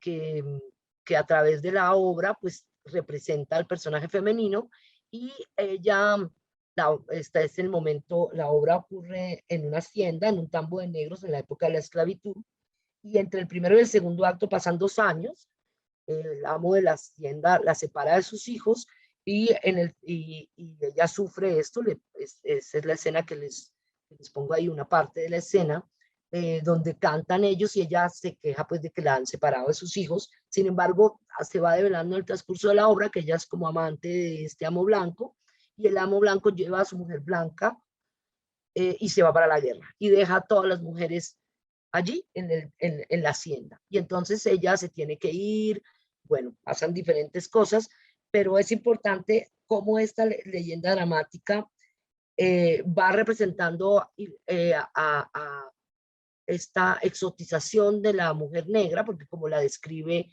las mismas compañeras, o ella se va en la pérdida de sus hijos y regresa ya al final del segundo acto y es atacada por el mismo, digamos, por los mismos, dicen que se volvió loca y que está poseída, y ahí termina la obra. Entonces esta situación, me gustaría, no sé si dejé un momento. Voy a la última, antes de pasar aquí, ella dice, sola al final, dice, todos se van cuando yo me acerco. ¿Qué hice yo, Dios mío? Nada es mi voluntad, yo siempre hice lo que quisiera el otro. Negro bruto, negro estúpido, yo no soy negra, pero tampoco soy blanca, lo blanco es malo, malo. Agarra un machete del suelo y se pone a cortar caña sin ton ni son, con rabia. Ay, quien fuera a cortar la caña, quien fuera paja de Chonta, quien de sola semilla, no mulata que no enoja, qué culpa tuve en nacer distinta, pero no mala, toro negro entre lo blanco, blanca entre lo negro, maná. Bueno, ahí sigue, hay un monólogo que me parece, me sorprendió cómo primero fuera una mujer protagonista y cómo fue el desarrollo pues de este autor letrado para encontrarse con esta historia y además por qué de todas sus obras esa no se conoce. De hecho sigue en manuscritos raros, está en el fondo de Cajiao, sigue sin conocer las tablas. Ya vamos cerrando. Osvaldo Díaz que tiene a Clavel, que sí, también eso es importante, letrado clásico, que tiene bastantes obras, y esta Clavel es interesante porque mezcla, es una zarzuela, tipo de zarzuela, y habla de la vida, pues obviamente de el cura Clavel y de todo su paso y su trabajo con las negritudes. Y él lo compone, entonces aparte del documento histórico, el autor contrapone lo divino y lo humano y contrasta estos cometidos con las autoridades españolas, con la generosidad del misionero y esta defensa de los esclavos de Pedro Claver que llegan del África, lo pone completamente, hace como un perfil de él, pero también está permanentemente poniendo la voz de los afras, de los negros con que él habla, y no es solo la historia de Claver, digamos, como un documento histórico, y por eso usa, digamos, esta estructura de lo divino y del cielo y el infierno para pasar musicalmente. Entonces ahí vemos pues algunas de sus acotaciones y sobre todo el caso de la parte musical donde introducen la escena Aleluyas de Guardainfantes, el movimiento del ritmo tiene un tono, es una acotación de él, un tono de coro de zarzuela española por una escalera baja del plano intermedio al inferior, doña Violenta con Sara y doña Mencía con Noemí, y por el otro lado la gananciosa acompañada de Bardola, son los personajes españoles. Las damas blancas vienen vestidas con amplísimas guardainfantes que la hacen cómicamente anchas y majestuosas. Cada una de las tres negras lleva un complicado, lo veo ahí, perdónenme, así un complicado tren de catrecillos portátiles, tapetes, abanicos, frasquitos de agua de color y punillos de ámbar. Quiero que vean la riqueza del conocimiento de lo que podría construir un personaje y con sus vestuarios, viendo toda esta teatralidad. Y obviamente en la obra están las influencias clásicas de su autor, pero también hay un tejido ritual de danzas y ritmos musicales que evocan el misticismo de la cultura africana. Las voces y lenguas de África dialogan con la zarzuela en las tertulias y en la cultura mestiza, ¿sí? Mostrando obviamente estas dos cosas, mostrando esa imbricación de estas culturas en el continente. Además de ese argumento, como decía, la biografía de Pedro Claver también destaca personajes de los esclavos traídos del África, humillados y maltratados en el territorio Cartagena de Indias. Y así lo demuestran los textos del Negrero, o sea, cuenta toda la historia. Otro importante es el diseño de sus cartografías y sus rutas liminales. También hay una escrita la cartografía, la observamos en las acotaciones, y delinea el territorio de la esclavitud. O sea, digamos, hay un protagonismo de esta voz en la obra, más que quedarnos en la referencia, digamos, clásica de su composición por la época en que se escribe. Manuel Zapata Olivella, como ya hablamos en Rambao, pero quería nombrar las obras de él que van a tener, que tenemos el Hotel de Vagabundos, que fue premio especial, Caronte Liberado, que se estrenó, que estuvo en El Retorno de Caín, que está sin estrenar, la obra infantil que está en el Caro y Cuervo, que es Las Tres Monedas de Oro, y otras que no se encuentran, que son Las Tres Veces Libertad y Manonga Liberto, aunque encontramos una narración de Manuel Zapata Olivella contando sobre esta obra. También él hace mucho radioteatro y acepta, digamos, muchas radionovelas, y bueno, ahí la referencia. Entonces, en las obras, como dije anteriormente, cómo involucra las obras que se encuentran también, las voces se encuentran privadas de libertad y se simboliza una serie de cautiverios, la jaula, las grietas, las trampas, las ventanas, las escaleras, las fronteras se delimitan en el adentro y el afuera con el objetivo de encontrar libertad, aunque sea a través de la muerte. En El Retorno de Caín, están en una casa, en un campo rural, la mamá que se llama Eva, Claudia la hermana, y un hermano, y el hermano Abel, y hablan todo el tiempo de el hermano Caín que se fue.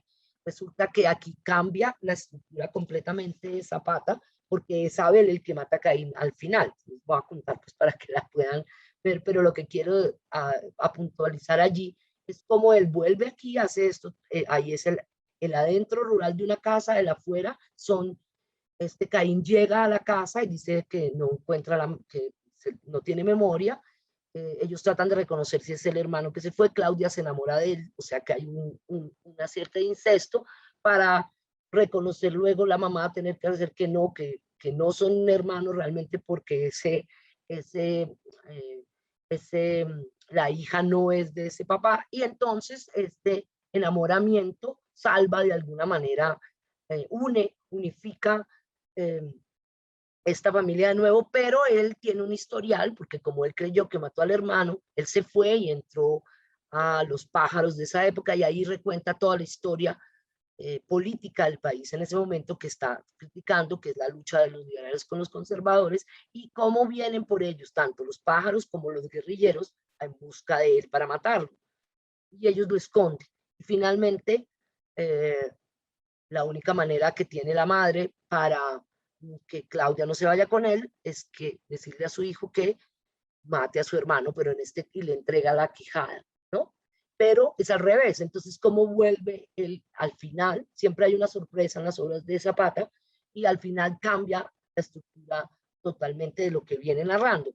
Y siempre es por un personaje femenino. Entonces, eso me sorprendió porque viéndolo de muchas lecturas también de la literatura de Zapata, veíamos la ausencia del personaje femenino en él, o ausencia, o bueno, ¿qué pasaba allí? Porque el Hotel de Vagabundos solo hay una mujer y en general en su obra, oyendo algunos análisis, pues hablaban de ese lugar de la mujer. Y entonces aquí me sorprendió, como que me detuve a mirar en las obras y encontré fue que los cambios, por lo menos en el teatro, más fundamentales que hacen cambiar el ritmo completamente de la obra es cuando aparece el personaje femenino. Por ejemplo, en Caronte Liberado hay una guerrillera. Es la conversación con la guerrillera, con Caronte, que hace que Caronte al final tenga toda una reflexión sobre ese lugar del victimario que ha ido matando durante toda la obra a los que están en ese socavón. Y es esta conversación con la chica guerrillera que lo cambia completamente y reflexiona, y hay un monólogo de la reflexión, digamos, del victimario hacia ese lugar del poder, digamos, pseudopoder, porque haciendo, él simplemente obedece, pero es obviamente el que manda al patíbulo. Entonces, es muy particular esta situación con lo femenino, que quería también contarles, y bueno, ahí tenemos la escena donde después de esta descarga aparecen las plañideras cantando una lava. Ya para cerrar, no, quisiera mostrarles antes de esta conclusión, aquí en los ecos, un eco interesante, ¿sí? Alberto, ¿alcanzo? Bueno, yo creo que tenemos que ir terminando para Ya, que haya espacio para preguntas y sí. comentarios, y es mucha información para que la puedan procesar un poco. Bueno, entonces sí, entonces ya concluiría los ecos, pues ya vimos bastantes, qué pena. No, pues yo concluiría con respecto a esta voz, es esto, que estas mentalidades orales que se expresan en estas transmisiones directas hay una supervivencia evidente, digamos, de estos acontecimientos teatrales desde esta visión de las teatralidades vivas.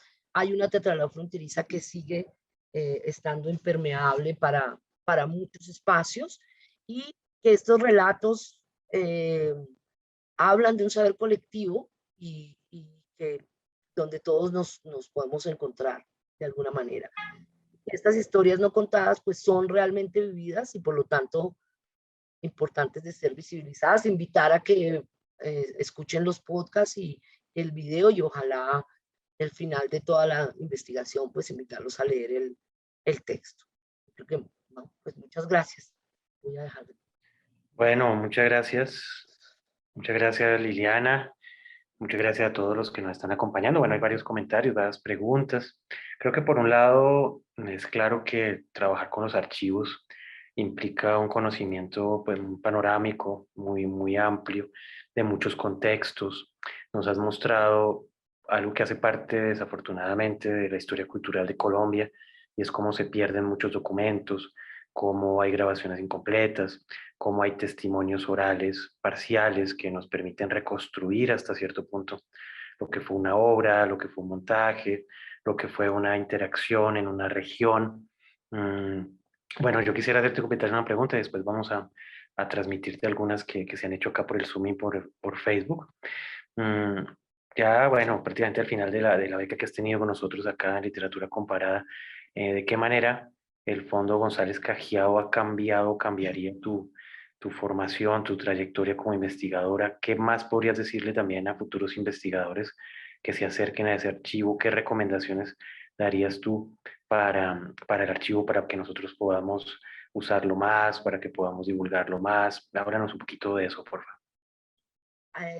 Sí, pues cambió, a ver, claro, o sea, evidentemente quedó permeada, como decía en el video, pues de la manera, aunque yo pues la alcancé a conocer, era muy chiquita, pero y luego soy muy amiga de Marina Lamos, que fue su asistente por mucho tiempo, y sabía, digamos, porque ella le ayudó en esa recuperación y creo que la entrega al Caro y Cuervo, eh, pues sus ficheros, por ejemplo, retomar esa manera de investigar. Me parece que hay que revisar, o sea, que hay que revisitar los ficheros, aunque parezca ahora pues como con toda la técnica o encontrar una manera en que el investigador pueda palpar esas fichas, por un lado, digamos, como ver ese orden en que él establece, digamos, esa curaduría que estableció, ¿sí? Como eso me llamó mucho la atención. Y por el otro lado, sí es importante de nuevo volver a hacer una lectura porque me parece que están, bueno, primero la recomendación inicial más es reeditar una cantidad de textos que hay allí, no solo las obras mecanografiadas que están, digamos, inéditas, porque en lo amerindio también hay una cantidad de mujeres que está desconocida y están mecanografiadas, y en este caso de lo afro no solamente a Zapata, pero hay que entender cómo es, porque por eso decía, cómo hay que hacer, pues hay que entender que el teatro, cómo es que se categoriza y cuál sería esa línea, porque ahí se pierde uno. Digamos, yo que conocía parte, muchas los había visto, sin embargo, en la manera en cómo está ordenado, necesitaría como un tipo de curaduría para poder uno viajar en él, ¿sí? Por un lado, porque cuando uno ya por fin lo entiende, dice, ah, ya veo cómo es que él compiló esto, dónde está el oral, teatro callejero, ¿sí? Porque él mezcló, a medida que le iban llegando estos textos, pues él los iba metiendo en estos grandes, los iba juntando a medida que le iban llegando los textos, más su obra particular, por un lado.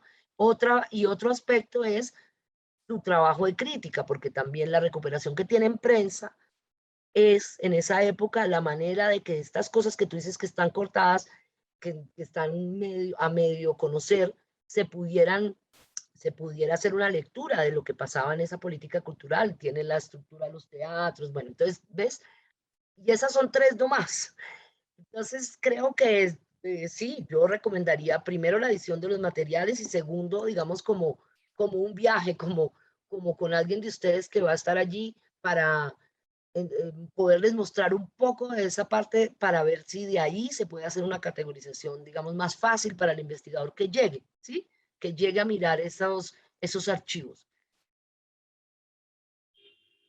Sí, bueno, esa es una de las misiones desde la fundación del Instituto Caricuervo, que está cumpliendo estos días 79 años. El próximo año se hará una gran celebración de los 80 años desde su fundación y después con la Constitución del 91, con el Ministerio de Cultura, la conservación, el estudio, la salvaguardia del patrimonio cultural de Colombia, que no es solamente lo escrito, sino que también son las lenguas, es la oralidad, como tú lo has compartido, son los saberes regionales, es además muy valioso. Yo destaco mucho que tú te acerques a la LEC, que acerques a los lectores y a la gente a la LEC.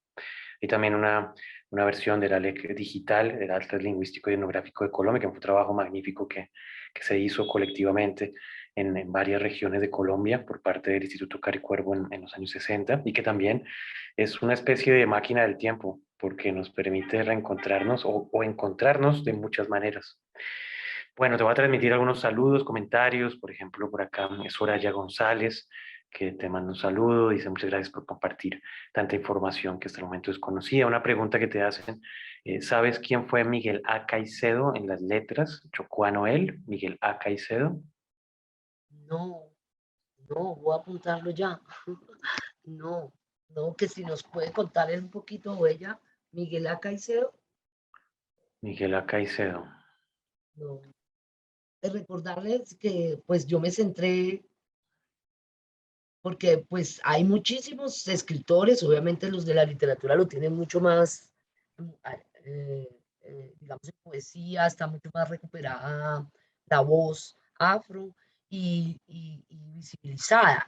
Yo me centré en los que tuvieran algo que ver con el teatro, ¿sí? Porque realmente hay una marginalidad dentro de la literatura que es el teatro. Yo sé que porque ese es el lugar donde hacemos parte de la representación, pero también de lo escrito. Y entonces como que no nos encuentran en ningún lado, pero asimismo O sea, no pertenecemos como a ninguno de los grandes, de las grandes humanidades y al mismo tiempo pertenecemos a todas. Entonces, ese lugar para la investigación siempre queda relegado. Pues vemos el caso de Zapata, que solo fue hasta ahora, hasta el año pasado, que recuperan su teatralidad, porque digamos que su literatura ya estaba más que reeditada, pero su teatro, porque él mismo tenía un ensayo que leí que me llamó mucha atención, que él pasaba los premios y que le preguntaba a los críticos en letras nacionales, ¿cómo va a ganar las obras de teatro si tenemos la idea, si no nos la dejan presentar? Claro, yo puedo escribir un texto, pero solamente hasta llegar a la escena puedo volver a corregir. Entonces, seguramente si tú lees un texto teatral y sigue pasando, lees el texto teatral, como decía al inicio, y es incompleto, y lo pones en un concurso, a no ser que puede ser buenísimo en el sentido de texto literario o texto dramático, pero no en el montaje. Y puede ser al revés, puede ser una inducción de unas cosas y solo hasta llegar a la escena. Entonces él mismo criticaba en este Letras Nacionales cómo los jurados, si no les daban la oportunidad para ganarse eso, para poder montar la obra, cómo la iba a pulir. Entonces ahí tenemos un problema con los autores, digamos, con la investigación académica del teatro. Además de que en las escuelas de arte dramático, la investigación, o si se hace dentro de la escena, tampoco, entonces no es rigurosa frente a los documentos históricos. Entonces estamos ahí como en un filo muy complicado. Entonces, bueno, eso era por si, no sé si Miguel A. Caicedo ha escrito teatro, le agradecería que me contara a ver si lo indagamos, o si es de la literatura. Bueno, también hay otros comentarios de Jairo Grisales, Diana Poveda también, la nueva forma de visibilizar las artes en la historia, sería muy bueno que muchos historiadores lo conocieran, sobre todo del Caribe, bueno, muchas personas que nos siguen, que están en Cartagena, que están en el Pacífico, que nos escriben tanto en el Zoom como como en Facebook, por ejemplo, Nicole Garpal, que te comparte una obra en Facebook que se llama El placer de comer negros, autoreseditores.com, que bueno, pues es interesante que la puedas mirar en algún momento. Muchas gracias. Irma Torres también, bueno, a propósito de lo que mostraba de Gonzalo Guillén respecto a Juan José Nieto, y además de ese recuerdo que me trajo bellas memorias con el maestro Falsborda, que fue mi profesor en la Universidad Nacional, el jurado de mi tesis, y él en esa historia doble de la costa reivindica la oralidad, las microhistorias, la necesidad de romper el centralismo de Colombia y de buscar un poco lo que ha hecho el Cari Cuervo en muchos momentos de su historia, como en el ALEC, y lo que estamos tratando de hacer en estos años, que es poder tener un diálogo realmente mucho más amplio y horizontal, y por eso muchos proyectos que dan el Cari Cuervo de las diferentes maestrías apuntan a los territorios. Hay muchas cosas que se hacen con el Pacífico, por ejemplo, estamos iniciando también muchos trabajos con la Universidad del Valle, y de eso se trata. Yo te voy a hacer otra pregunta, otro comentario, Liliana. ¿Cómo ha sido para ti esta experiencia de trabajar en Yerbabuena? Porque, bueno, por un lado ha sido difícil por la pandemia, obviamente nosotros mismos no hemos podido ir presencialmente, las clases son virtuales, todos los eventos son virtuales, es decir, no es algo particular para ti, sino que pues, es para todo el mundo, la biblioteca, pero me gustaría que contaras para los que no han ido, que algún día puedan ir o volver a la sede del Cari Cuervo en Yerbabuena, que es en Chía, en Bogotá, donde está nuestra biblioteca y muchos archivos, aparte del archivo que ha mencionado Liliana, también tenemos el archivo de otro gran poeta del Pacífico, Elías Martán Góngora, la biblioteca de un gran poeta como Henry Luque Muñoz. En estos días nos han comentado que se ha donado también el archivo de otra poeta del Pacífico, Mary Yolanda Sánchez, por ejemplo, y muchos otros materiales que tenemos. Entonces me gustaría que nos contaras cómo ha sido este contacto con la gente que trabaja con nosotros allá, en la biblioteca, en los archivos, custodia, bueno, tantas personas que hacen posible que se conserve semejante patrimonio, la imprenta patriótica, en fin. Cuéntanos un poquito de tu experiencia de ir a Yerbabuena. Sí, pues yo ya conocía antes pues venía detrás de esta beca bastante tiempo, o sea, ya había ido a Yerbabuena, había conocido a Custodia, menos mal, antes de la pandemia, porque en esta, pues haciendo la investigación ya ella no estaba, pero primero el lugar, las montañas de Yerbabuena, el lugar, la hacienda, y cuando, como comenté en el video, que ahí se hiciera teatro, pues sabemos la historia del presidente marroquín, digamos, no un buen recuerdo por la entrega de Panamá, pero sí se me reivindicó cuando vi que él hacía estas tertulias en Yerbabuena, y claro, era mucho más, sí, literato, bueno, todo lo que conocía, y entonces ahí en este fondo Cae el Cuervo no hay solamente de afroindígenas, es las que yo escogí, claro, hay una vasta colección de muchas cosas que sería para indagar, hay zarzuelas, hay estas obras de Marroquín, bueno, hay otras obras que estaban desconocidas, entonces Yerbabuena se convierte primero en un lugar de investigación delicioso para investigar, digamos, el espacio físico de la investigación, uno lo agradece, ahora más en estos encierros que, como ven, estoy en el cuarto de mi hija, o sea, que pierde uno como una cantidad de lugares que necesita el investigador, como espacios grandes que los tiene Yerbabuena. Por el otro lado, la casa, me tocó con Francisco, maravilloso su trabajo y pues, de apoyo para la escaneada de los documentos, y otras colecciones que hay, ¿no? El espacio invita, digamos, a la investigación a quedarse más. A mí me tocó, lastimosamente no pude ir todo lo que quisiera por esta pandemia y por los paros, pero siempre como con el deseo, siempre sentía que había algo más grande que me empujaba a, a indagar cada vez más, ¿no? Pues ver también el fondo de Soledad Costa que tienen, que también es maravilloso. Bueno, realmente uno se quiere es como ir a vivir allá.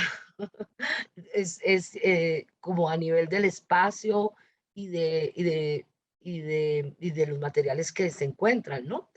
Ahora, me gustaría como poder tener es lo que tú estás haciendo, o sea, tener más acceso de que la gente fuera, o de poder mostrar esto allá, por ejemplo, con el caso de Marroquín, o sea, qué interesante sería que se abriera sabiendo que hay esa tradición, no solo el espacio de la biblioteca, sino el virtual y el otro museo que hay más allá, y de tratar de entrar en acontecimientos culturales que hicieran que eso se visibilizara no solo como un lugar, digamos, de soledad investigativa, porque vale la pena, digamos, poderlo vivir, pasar por el cuerpo. No sé si respondí bien tu pregunta. Y bueno, es una invitación para que todos los que están viendo o van a ver esta conferencia se presenten a las becas de Mister Cultura, las que tenemos nosotros, el Caricuervo. También hay una residencia de investigación, una residencia de escritura que tenemos allá en Yerbabuena. También a nuestras maestrías, cursos de extensión. Bueno, somos una entidad pública de Mister Cultura que tratamos en la medida de las circunstancias de lo posible de promover un diálogo de saberes, y es lo que tú nos has presentado, Liliana. También les estoy compartiendo acá en el Zoom algo que se acaba de lanzar en estos días en la Universidad del Valle, que es un micrositio en el Centro Cultural Virtual Isaacs, que es una excelente página literaria de la Universidad del Valle, dedicado a Manuel Zapata Olivella, donde se ha hecho un trabajo inmenso a propósito de lo que mencionaba Liliana de la revista Letras Nacionales. Está ya completamente digitalizada. Entonces se pueden ver todos los números, se pueden descargar todos los números. Es un trabajo magnífico que nos presentaron la semana pasada. Acá les pongo el link, Zapata Olivella, univalle.edu.co, Letras Nacionales, algo que es reciente, y en general en todo el micrositio dedicado a Manuel Zapata Olivella, realmente hay algunos documentos como los que ha compartido Liliana, del video, de la obra de Rimbaud. Entonces, bueno, Rimbaud, yo todavía digo Rimbaud, la cosa francesa, Rimbaud. Tenemos también un estudiante actualmente en la maestría Sí, que quiere ir por ese lado, Andrés, que pronto está por acá. Entonces, bueno, por acá pues más comentarios, más saludos, Liliana, de diferentes partes de Colombia. Entonces vamos a cerrar esta excelente conferencia agradeciéndote no solamente por esta conferencia, sino por, bueno, el tiempo que has estado compartiendo con nosotros, también nuestro grupo de investigación. Y bueno, alguna palabra de cierre que quieras dar. Pues una cosita antes de la pregunta anterior, cuando hablabas de la LEC. Sí, que es importante, la LEC pues es increíble los mapas, las cartografías, digamos, del cuerpo que pasa por allí, como lo dije antes, y como dijiste tú, pero yo creo que hay que como borrar esas fronteras precisamente entre lo etnográfico, entre si eso corresponde o no corresponde a unas artes o a unas áreas, porque yo solo tomé el caso de los cantos, pero todo el ALEC pues tiene, yo creo que cualquier área, invitar digamos a todos los maestros también, porque acercarse a esas rondas, a esos cantos, hay juegos, ¿no? No solamente afro, sino de todas las áreas del país a nivel campesino. Entonces, digamos que tiene un elemento pedagógico detrás de una investigación que creo que todavía que ustedes están haciendo. Primero, bueno, felicitar también a Caro Cuervo porque está tratando de borrar esas fronteras y realmente traspasar, unir, imbricar realmente todas esas áreas, ¿no?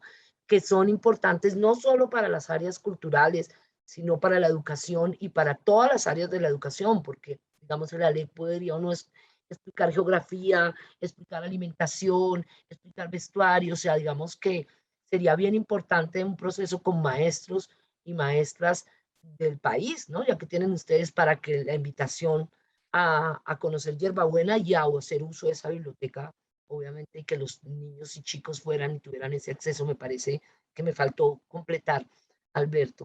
Y no, pues para cerrar, yo creo que pues agradecer al corazón de Alberto, al corazón de Jimena y a todos los corazones que han estado aquí, y a mi propio corazón, y porque pues para mí también ha sido muy, muy reconfortante y he aprendido muchísimo de estas voces y realmente apabullante creer que algo que uno tenía idea que intuía, pues sea posible. Entonces no queda más sino agradecerle y, y bueno, los invito a un biche y a, a que oigan unos buenos tambores y se hagan una muy buena fiesta hoy viernes. Sí, bueno, vamos a seguir tu consejo seguramente, ¿no? Entonces, bueno, muchísimas gracias Liliana, gracias a Jimena, a Claudia Hurtado, todo el equipo de comunicaciones del Instituto Caricuervo. Los invitamos a seguir la programación cultural que es muy activa del Instituto Caricuervo en Facebook, en el canal de YouTube. También van a poder ver en diferido muchísimas actividades que se hacen, coloquios, charlas, presentaciones de libros, actividades de las maestrías, en nuestro caso de la maestría de literatura y cultura, siempre con cursos de extensión, recitales, charlas. Estuvimos esta semana también con las jornadas universitarias homenaje a Fernando Pessoa. Y bueno, invitarlos a la próxima sesión de la cátedra, que va a ser el viernes 24 de septiembre a las 2 de la tarde, por este mismo canal. Pueden inscribirse previamente por el Zoom o pueden verlo por el Facebook del Instituto Caricuervo, dedicado a propósito de lo que ha mencionado brevemente Liliana, al gran maestro Manuel Zapata Olivella, la presentación de este primer volumen que compila buena parte de sus obras, 13 obras, varias que tú has mencionado, como de los años 50, también de algo de teatro, de novela, de ensayo, principalmente Chango el Gran Putas, por supuesto, y va a estar a cargo de nuestra directora, la profesora Carmen Millán, y del profesor Darío Henao de la Universidad del Valle. Entonces los esperamos el viernes 26 de septiembre. Un abrazo para todos, que viva Chango y que viva Yemanyá.